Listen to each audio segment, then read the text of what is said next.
Assalamualaikum. So, kagagaling ko lang nung Umrah sa Mecca at yung time na kaya pala nag-PPM ito si Raymond Lopez.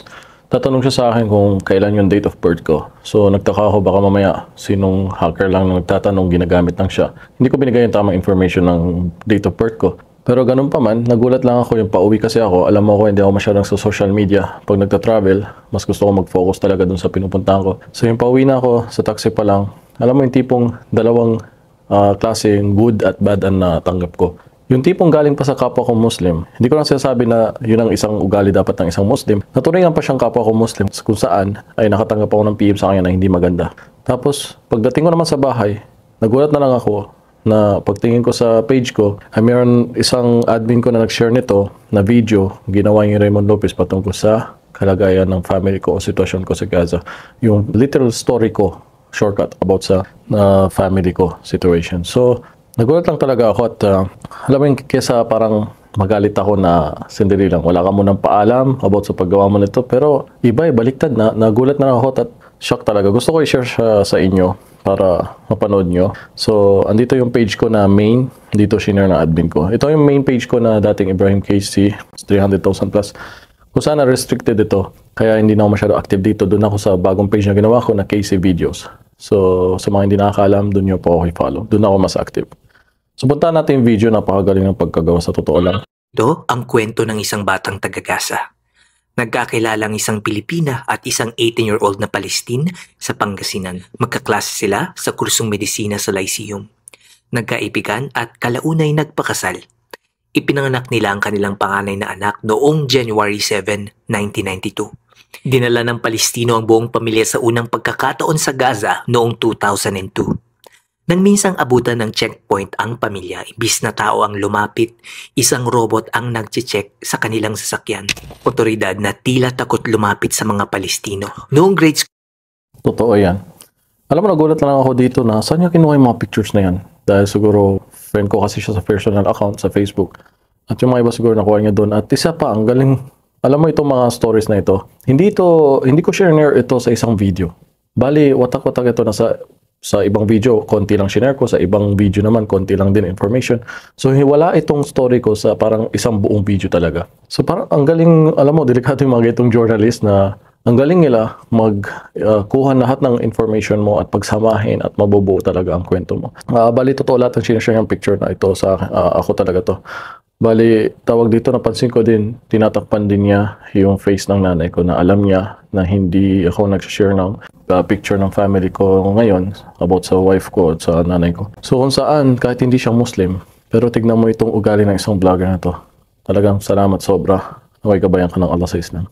na ang bata sa Gaza, bigla na lang may sumabog sa labas at nang tanungin niya sa kanyang ama, biro na lamang ang sagot nito na si Spider-Man daw ang may gawa kaya tumawag sa sakyan.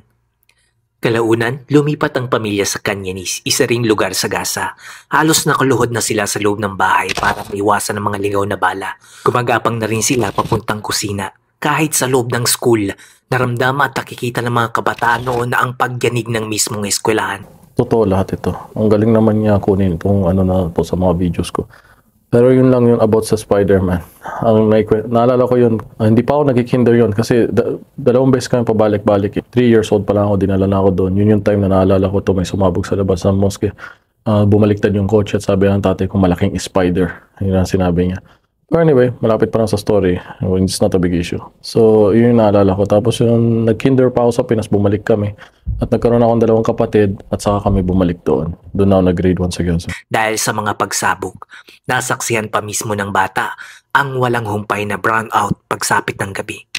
Ang kanyang inay muntik na ring matamaan ng bala habang nagsasampay.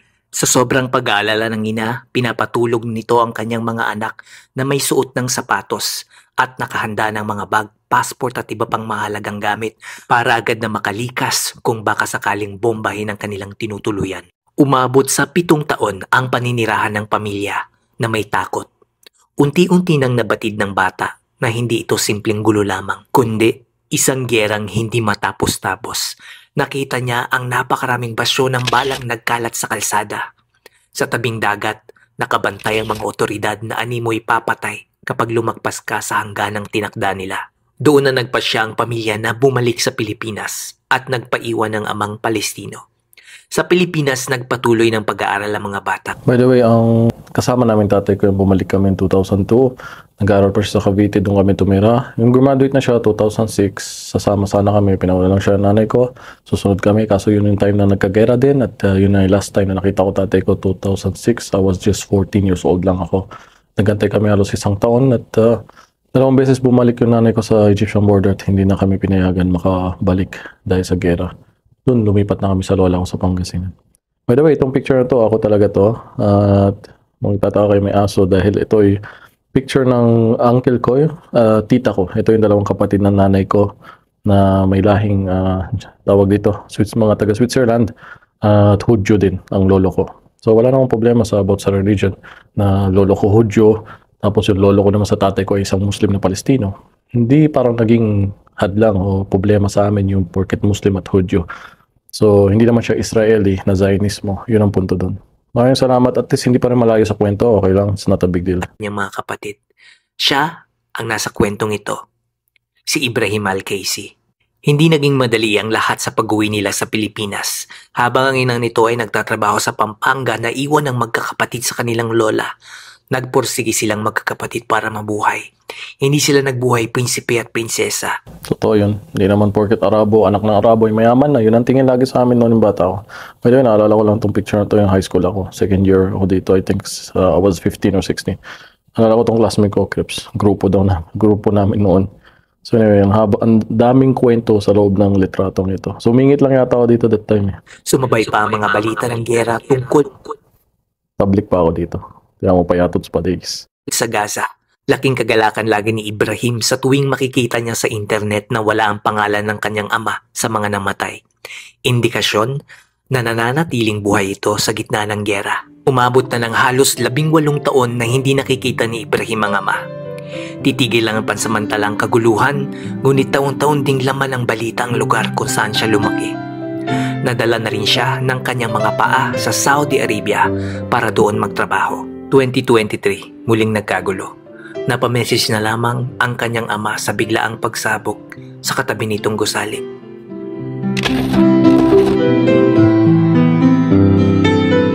Sa totoo lang, wala akong contact sa kanya, wala silang kuryente, tubig, kahit internet, o pati pinutol din yung kanilang pagtawag kaya hindi ako makatawag. Pagkagising ko, may matatanggap akong message mula sa tatay ko na yung 13 halos sa kamag-anak namin doon sa Gaza. Halos 13 sila lahat. Sa totoo lang, sabi ng tatay ko, hindi namin alam kung sinong next destiny dito. Sinong next na tadhana. Marami kaming pinagsamahan ni Casey, marami kaming vlog na napagsamahan, and nakita ko talaga sa taong to na napaka-genuine niya tao. Alam ko lahat sa atin gagawin yung anumang paraan para sa ating pamilya. And kahit ako, mahal na mahal ko yung daddy ko, yung family ko. And alam ko yung nararamdaman ni Casey na ganitong sitwasyon na hindi mo alam kung ano ang gagawin mo. Kung may nakakain pa ba sila sa lugar na yon? Meron pa ba silang natutuluyan? Meron pa ba silang naiinom? Kamusta din kalagayan ng mga bata? Lahat gagawin mo para sa iyong pamilya. And sana guys, matulungan natin yung ating kapatid na si Ibrahim Casey sa tulong po ng gofund.com. Alam mo, parang hindi mo akalain na kasi yung mga time na yun, parang wala, ikaw yun simpleng tao ka lang talaga, pero hindi mo alam ito pala yung side effect o nagagawa mo pala. Yung memories mo pala sa kanila. Alam mo yun? Hindi ko din akalain to Alam mo, hindi ko siya binayaran o sinabihan gawin ito. Sa totoo lang, sabi ko nga sa'yo, gusto ko sana mag-react na wala kang permission, pero sandali lang. Parang nagustuhan ko din, ang galing. Ganito pala yung itsura ko, ganito pala yung buhay ko, yung kwento. Hindi ko din alam Yung bang pinagdadaanan mo na, ito pala ako. Ito pala yung mga pinagdaanan ko pag pinagkulik-kulik siya. Pero totoo naman na gusto ko din, sabi ko balang araw na gagawin kong movie. Okay? Ang title pa nga The Lost Palestinian. Dahil lahat yung nangyaring kung saan ako napadpad sa Pilipinas simula na inuwi kami. totoo yung sinabi niya yung nga, na lumaki din kami halos walang parents, na nagtatrabaho sa malayo, ganito ganyan nangyari sa amin. Matindi, akala kasi mga tao social kaya social na si Casey ba kilala laging top 1 na ganito lahat nasa kanya na all full package. Hindi nyo alam yung behind the camera, yung tunay na kwento na nangyari sa amin. Lahat naman tayo may kanya-kanyang pinagdadaanan na buhay. Naalala niyo yung plastic kanina yung binigay niya, yung binibigay ko sa kanya. Yun yung sa Islamic Center noon na binigyan siya ng mga pagkain ganun. Tawag dito, yung in-invite ko siya yon sa iftar, no? Kasi hindi siya Muslim, so gusto ko makita din niya yung para ma-educate niya yung mga hindi Muslim na followers niya kung anong ginagawa natin mga Muslim sa Ramadan. So last 2 years ago ito na Ramadan. Napakagaling, sa totoo lang, parang pelikula na siya pa yung hindi Muslim na vlogger. Siya pa yung talagang tunay na may concern na gumawa ng ganito. Yes, hindi man tayo ganito kagaling gumawa ng katulad niyang journalist na pelikula, pero what I mean yung pag-share, maliban ng yung mga ibang kilala ko, hindi ko na maalala yung mga iba na may mga nagko-comment. Meron ka to ni Como Vlogs na kaibigan ko niyan, panay-share niya talaga. Yung si Khadija, hindi ko man din talaga siya totally kilala. Ngayon lang na businesswoman na nakikilala sa Facebook, pero ganun pa man sinishare din niya videos ko at yung ganitong GoFund na nire-raise ko para makalabas yung pamilya ko sa Gaza. Tapusin natin to. Maaari po nitong may alis ang pamilya ni Casey na nandiyan po sa Gaza, ang kanyang ama at iba pang kapatid. Pagpasensya na siya sa background music kasi hindi naman siya Muslim. Understand na. In case this will be my last message or voice that you will hear, I don't know how I can forgive myself. I saw Mama trying someone she knows, still looking her paper if it's still valid for those papers before you are not yet divorced. We will use every single last thing that we can do just to bring you out there. 5 of you. At least you heard my voice. If I'm not wishing that this will be the last, but at least you heard my voice. That this will be the last, but at least you heard my voice. Please, I really wanted to see you. Alam mo, pinaalala mo na lang sa akin yung nakaraan. Pinaalala mo sa akin yung nakaraan na ito pala yung pinagdadaanan ko. Alhamdulillah, at buhay pa sila. At masabi, salamat sobra. Sa awa ng Diyos, ligtas pa rin ang kanyang ama at iba pang kapatid. Ayon sa kanyang ama, dahil hindi hinahayaang makapagbigay ang mundo ng pagkain, inumin at iba pang pangangailangan ng mga taga-Gaza sa borders. Idinaan na lamang ito mula sa himpapawid, tila naging ganap na biyayang mula sa itaas. Gusto ko yung Tagalog niya. Pakalalim, magaling magsalaysay. Yan ang gusto ko matutunan. Alam mo yung ganitong klaseng pangyayari, parang hindi mapanood sa iba na nangyari yung ganito, na hinuhulog na lang yung pagkain sa langit. Alang-alang hindi makakalimutan nangyari sa mga Palestinians for 75 years na paghihirap. I will be here.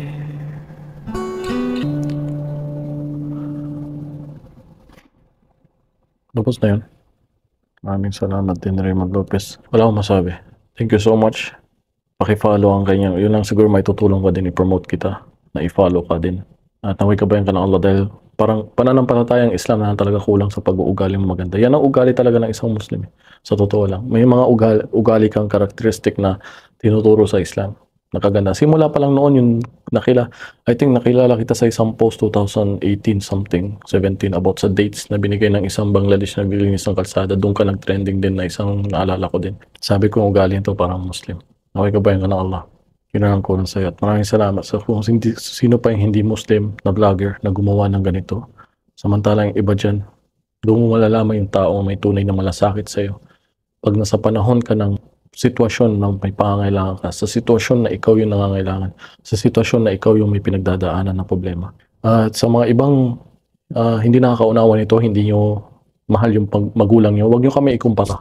Kung may mga iba dyan nanonood, hindi yung mahal yung nanay nyo, tatay nyo, huwag nyo kami ikumpara. Sa akin, napakalaga sa loob ng halos 20 years, hindi ko nakita yung family ko doon. Simula inuwi ako dahil din sa gera. Para lang makaligtas kami, inuna kami ng nanay ko. Kami yung first batch ni Lumikas, 2002. Kung hindi yung naramdaman yung naramdaman namin. Alam ko si Raymond Lopez, naramdaman niya yung naramdaman ko sa pagmamahal sa tatay, sa magulang, sa pamilya. Kaya Yung mga tanging may pagmamahal sa magulang o sa pamilya ang nakakaintindi ng gano'ng kasakit yung ganito na hindi mo sila nakita. Na wala kang kinalaman. Umuwi kayo, I was just 10 years old, doon na ako lumaki. At wala akong kinalaman sa mga ibinabato sa akin sa comment. Spokesman ng Hamas, ganito, ganyan, bintangan mo yan. Wala akong pakialam sa ganong politiko na magulo. Ang punto namin dito ay mga pagiging makatao, makabayan, makadiyos. Concern mo sa kapwa sa panahon na naghihirap siya.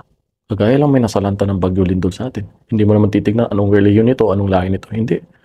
Nag-start ako ng YouTube. Ang daming naka-raise tayo ng fund na tumulong. Hindi ako naniningil ng utang na loob. Sinasabi ko lang kahit hindi ko sila karelihiyon o kalahi. Minsan na nga may nagtanong sa akin ng Muslim, bakit mo ba tinutulungan yung mga nasa Visayas? Ganun. Yung mga nasa Mindanao, mga Muslims na kawawa. Yun lang ang tulungan mo, sabi niya sa akin. Sabi ko, hindi. Kasi nagbigay din sa atin, hindi lang puro Muslim. Mga Kristiyano din, nagpaabot sa atin ng tulong. Kaya yung pera na yun, ginamit din natin, hindi natin titignan sandali. Muslim ba yan, tutulungan natin yung Kristiyano? Walang ganun. As long as na salanta na tamaan ng problemang sitwasyon, kalamidad, fair sa lahat, pantay.